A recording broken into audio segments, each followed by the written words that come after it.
I actually did the math the other day, and honestly, it was a little depressing. Oh no. You calculated the golf lessons spending, didn't you? I did. I looked at what I've spent on golf lessons over the last, I don't know, 5 years. Between the hourly rates, the bucket fees at the range, the gas to get to the course, we're talking thousands. Right. And let me guess, you looked at your handicap index history and it's just, A completely flat line. yeah. Maybe a tiny little dip in the summer when I'm playing a lot, and then right back up. I mean, it's the definition of insanity. You're just paying for the same result over and over again. You are definitely not alone in that. That is pretty much the standard experience for the average recreational golfer. Well, why? I mean, I'm taking the lessons. I'm standing there trying to listen. Uh, Why does the traditional model seem so fundamentally broken? And that's exactly what we're digging into on the deep dive today. it's a great topic because it challenges something we've all just accepted as normal. Yes, exactly. We're looking at the SFT Golf Academy 360 degrees. It's led by PGA professional Henrik Jensch. And their whole philosophy is that the way we teach golf, the actual structure of the standard lesson, is just fundamentally inefficient. It is a really bold stance, but when you look at the mechanics of learning and the research they base this on, it's actually really hard to argue against it. Jensch calls the typical approach hope-based golf. Hope-based golf, which sounds uncomfortably like my Saturday morning game, to be honest. Right, and he wants to replace that hope with actual engineering. Okay, let's start with the big controversy right up front. Jensch argues that the standard one-hour golf lesson is a waste. Now, I've always been told the hour-long lesson is the gold standard, right? You get time to work on things. Why is he saying it's inefficient? Well, think about how that hour actually plays out for you. You walk in, you shake hands, you warm up, you hit a few 7-irons. Now, a skilled coach, and this is key, we are not knocking the talent of the coaches here. A skilled coach knows exactly what your main fault is within the first 10 or 15 minutes. Sure, they see I'm coming over the top or my grip is weak almost instantly. Exactly. They have the diagnosis and they have the prescription in 15 minutes. But you booked a full hour, so the time has to be filled. What happens to the remaining 45 minutes? We keep hitting balls. We talk about the mechanics of the swing. You talk. You over-intellectualize it. You hit 50 more balls while getting fatigued. But from a pure motor learning standpoint, the essential correction was already discovered. The rest is often just filling time because you paid for an hour. And then the real problem starts when I leave the lesson, Right. right? Because I feel amazing walking to my car. I'm flushing it on the range. Yeah. Then I go home, I get busy. I don't touch a club for 4 days. Yes. And then I go to the range by myself on Wednesday. And that right there is the forgetting curve. It's a very well-documented psychological phenomenon. Yeah. By Wednesday, that magical feel you had during the lesson is completely gone. It really is. But you keep practicing anyway. And without the coach standing there to supervise, you aren't practicing the cure anymore. You're practicing a subtle compensation. So you might actually be cementing a bad habit. That is the worst feeling in the world. You're grinding on the range, sweating, thinking you're working so hard, but you're actually getting worse. Precisely. And then you go back for your next lesson a month later, and the coach has to spend the first half hour just undoing the new damage you did to yourself since the last time they saw you. It's this endless cycle of regression. So SFT Golf Academy 360 degrees is pitching a completely different model as the solution to this. They're using a remote coaching setup powered by AI Golf Chat and Sportsbox AI 3D technology. Yes. But the big differentiator here seems to be the frequency of the feedback. It is. They're flipping the script from low frequency, long duration, meaning one long lesson a month, to high frequency, short duration. So what does that look like? Well, with online golf coaching at SFT Golf Academy 360 degrees, golfers receive short, precise, and repeated feedback multiple times per week instead of that one long, bloated session. Wait, let me just play devil's advocate here for a second. If I'm getting feedback constantly, like every time I upload a swing, isn't that going to be totally overwhelming? I feel like if my phone is buzzing with swing corrections every day, I'm going to get paralysis by analysis. That's a super common fear, and it's actually something that researchers have looked into deeply. We have a study in our source stack today from Wolf and colleagues, published in Frontiers in Psychology. They tested exactly this. Does frequent feedback help or hurt? Because conventional wisdom definitely says don't overcoach. Right, so the study compared groups receiving feedback 33% of the time versus 100% of the time, literally giving them feedback after every single practice trial. Wow. Every swing. Every swing. And the results completely contradicted the old school of thought. The 100% feedback group learned significantly faster and retained the skill much better. Really, 100% feedback was better. It was. And this is a massive, but it depended entirely on the type of feedback. And this is where most amateur golfers and even some traditional coaches get it wrong. The feedback has to be external, not internal. Okay, break that down for me. What's the difference between internal and external? Internal feedback focuses on your body parts. Think about cues like turn your hips 45 degrees, or keep your left elbow straight, or tuck your right knee. That's basically every lesson I've ever get in my life. Move your wrist here, shift your weight there. Right. And if you get that kind of internal feedback constantly, yes, you will freeze up. You become a robot trying to operate a complex machine. But external feedback focuses on the effect of the movement or on the tool itself. Give me an example of external. So instead of saying straighten your arm, you say push the club head toward the wall behind you, or brush the grass past the ball. When the feedback was external and it was given 100% of the time, skill acquisition just skyrocketed. That is fascinating. So SFT's whole model relies on these quick external cues. Exactly. Frequent feedback accelerates improvement. Short correction cycles change those movement patterns faster. You submit a swing, they analyze it, and you get a specific, actionable correction. You do it, and you submit again. So you literally don't have time to practice it wrong for 3 weeks. You don't. Continuous supervision prevents falling back into those old habits. The main message here is that improvement happens through repetition plus correction, not through long philosophical conversations about swing planes. It makes total sense when you put it like that. If Yeah. you were learning a language, you wouldn't study for 4 hours once a month. You'd practice 10 minutes every day. Correct. Which brings us to the engineering side of things. There's a phrase in Henrik Jentzsch's methodology that really stood out to me. He says, the brain is a lying brain. It sounds a little harsh, doesn't it? But biologically, he is spot on. He's talking about proprioception. That's our body's ability to sense where it is in physical space. Proprioception. Okay. So why is my proprioception lying to me on the golf course? Because of how we are built, specifically because of binocular vision. Think about aiming in golf. You are standing sideways to your target. Your eyes are swiveling over your shoulder. For most right-handed golfers, their eyes will completely convince them they are aimed square at the flag when they are actually aimed 20 yards left. I do this all the time. My playing partners tell me I'm aimed left, and I swear I am aimed perfectly straight. And if they came up and physically grabbed your shoulders and squared you up to the target, you would feel like you were aiming into the right trees. Your brain would be screaming at you, this is wrong, this is a terrible idea, even though the geometry is mathematically perfect. So if I just rely on feel, I'm literally baking the error into my setup. Exactly. As Gensch points out, feel is not real. You cannot trust your feelings. You must trust measurement. And you can't measure accurately with just your eyes, and you certainly can't measure it with a standard 2D video camera on your phone. Okay, that's a really big point in the materials. Yeah. Why isn't regular video good enough? I see guys on the range filming themselves constantly from down the line. Because 2D video is flat, it compresses depth. When you film in 2D, you can't accurately see how the pelvis is rotating relative to the chest. You can't see the true spine angle. It's an illusion. This is exactly why SFT uses Sportsbox AI 3D. This is the technology that creates the avatar of your swing, right? Yes, it takes a single camera feed just from your regular smartphone, and the AI generates a full 3D biomechanical model of your swing. It allows Gensch to see things the human eye simply cannot see. Like what kind of things? The kinematic sequence. I see that term thrown around a lot. Yeah. What does it actually mean in plain English for someone listening? Think about cracking a whip. For the very tip of the whip to snap and break the sound barrier, the handle has to move first. Then the middle section follows, and finally the tip cracks. If you tried to move the tip first, there's absolutely no power. Right. The kinematic sequence is that exact same chain reaction, but in your body. It has to go pelvis, then torso, then arms, and finally the club. And this 3D tech can measure if I'm firing my body out of order. Instantly.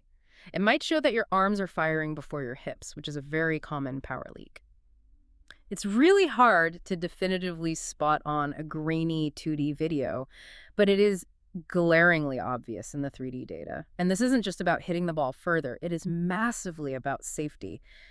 Yench is huge on protecting the L4, L5 vertebrae. Lower back. Yeah. The absolute curse of the amateur golfer. It really is. And Yeah. so much of that back pain comes from people trying to copy swings that they physically cannot make. Right, they watch YouTube. Yeah, they see a 22-year-old tour pro with massive flexibility on TV and say, I want to swing exactly like that. But if you're a 50-year-old accountant who sits at a desk all day and you try to torque your spine like that, you are going to seriously hurt yourself. So Yench isn't trying to build these cookie-cutter pretty swings. Not at all. He is engineering safe, highly efficient swings based entirely on your unique anatomy. And this is where we get into the right balance framework. This was honestly the biggest aha moment for me in all the source material. Yeah, the idea that there are 3 distinct core regions. Break this down, because going into this, I had no idea which one I was. So, right balance categorizes golfers based on their specific physiology into upper core, mid core, and lower core. And depending on your core region, you need to swing the club very differently. Okay, let's start with lower core. Who fits into that category? Lower core is actually pretty rare. It's only about 9.5% of the population. Think of a player like Dustin Johnson. They have a naturally strong grip. They use the ground aggressively. They have massive body rotation, and they really cover the ball at impact. They stay bent over and stay down for a long time. And what about mid-core? Mid-core is the classic tour model swing, someone like Adam Scott. Very balanced, very neutral posture. Okay, so what about the rest of us? Upper core. Roughly 65% of all players are naturally upper core, and here's where the massive conflict happens. Upper core players, biologically, need to rise through impact. They need a much more neutral grip. They physically shouldn't be trying to stay down and cover the ball like a Dustin Johnson.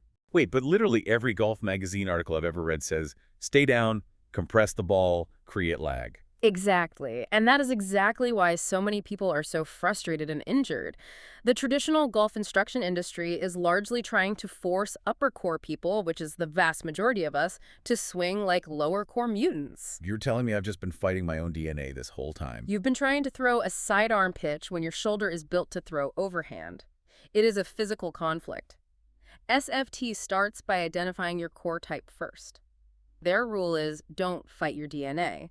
Once Jensch knows you're an upper core player, he engineers a swing that perfectly matches your natural physiology. That is honestly a relief to hear. It means I'm not inherently untalented. I've just been given the wrong map for my body. Precisely. And that's why this remote model works so well. It's not generic tips like keep your head down. It is custom engineering based on precise measurements. Let's talk about the practical side. How do people actually engage with this program? Because we clearly established that paying for a 1-hour lesson every few weeks is inefficient. What is the actual offer from SFT? It looks kind of like a subscription service, like Netflix for your golf swing. It is essentially that. It's a SaaS model, software as a service, or in this case, swing as a service. The program costs €99 per month. Which, just for context, is about what you would pay for a single 1-hour lesson with a decent pro in any major city. Right. But for that same €99, instead of 1 hour of attention, you get a full month of professional, continuous supervision. Golfers can submit their swings regularly throughout the week. So walk me through the user experience. I sign up, then what actually happens? You're submitting your swings regularly via the app. Then Yench and his team analyze them. And all analysis is performed using the Sportsbox AI 3D technology.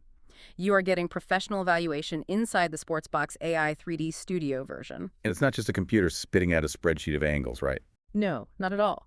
You get the summary module, which includes up to 4 minutes of oral commentary from the coach. So you literally hear Gensch's voice breaking down exactly what the precise biomechanical analysis shows, and, more importantly, what specific structured development you need to focus on next. So there's a training tool mentioned as well. Yes, the training module. It creates a personal model, a digital avatar of your ideal swing. So you can visually see, okay, my perfect avatar is in this position, but my actual video shows I'm way over here. It brilliantly closes that gap between what you feel you're doing and what you're actually doing. They also mentioned a couple of other tools in their ecosystem, Puddleize and Hack Motion. Right, it's a very holistic approach. Yeah. Puddleize is an app they use for green reading physics again, replacing the guesswork and hope of reading breaks with actual physics. Yeah. And Hack Motion is a wrist sensor that gathers data on your wrist angles to ensure the club face is square. Yench uses whatever tech is necessary to measure rather than guess. So it's a very performance-driven, modern system. Let's shift gears slightly to the mental side of things. Because even if you have this perfectly engineered biomechanical swing, you can still easily shoot a 100 if you make terrible decisions on the course. Very true. And the source material has this great section called the No Hope Manifesto. I love this part. Jensch has these specific rules of conduct. He wants to shift players from focusing purely on swing mechanics while they play to focusing on strict discipline. He wants to end hope-based golf. Which is my favorite game to play. Mhm. Standing in the trees, 200 yards out, thinking, well, if I just hook this perfectly through that 6-inch gap in the branches. Exactly. We all do it. And rule number 1 is the direct antidote to that. Fairway first. If you cannot hit the driver to the fairway reliably, you do not hit the driver, period. That is a very hard rule for the ego. We all want to pull the big stick. It is hard, but the data is unforgiving. The penalty strokes from an errant driver are what absolutely kill an amateur's score. Rule number 2 is wedge equals green. If you have any wedge in your hand, that golf ball must finish on the putting surface. So no getting cute with the lob wedge. No getting cute, no firing at tucked pins if it brings a bunker or water into play. Just aim for the fat of the green and get it on. And rule 3 is the one that really hit home for me. Avoid the dead zone. Yeah, dead zone. What is that? The 30 to 80-yard distance from the pin. Oh, I live in the dead zone. That is that awful half-wedge shot, the awkward yardage. It is statistically the hardest shot in golf for an amateur. Why? Because you have to intentionally decelerate the club or take a perfectly judged partial swing, and that requires incredible touch and practice. Most amateurs either chunk it heavy or scull it right across the green. So what's the strategic fix? You just don't go there. If you're on a par 5, don't just hit your 3-wood as far as you can if it's going to leave you stranded at 50 yards. Lay up to a full number. Leave yourself exactly 100 yards so you can take a full, confident swing. Stop hoping you'll pull off a delicate feel shot that you never actually practice. It's brutal honesty. It's essentially playing boring golf. It is boring golf, but boring golf is scoring golf. SFT claims that by combining this strict course discipline with their precise biomechanical work, they see a measurable improvement of 8 to 14 strokes within 12 months. 8 to 14 strokes is massive. That's taking a guy shooting 95 and turning him into an 81.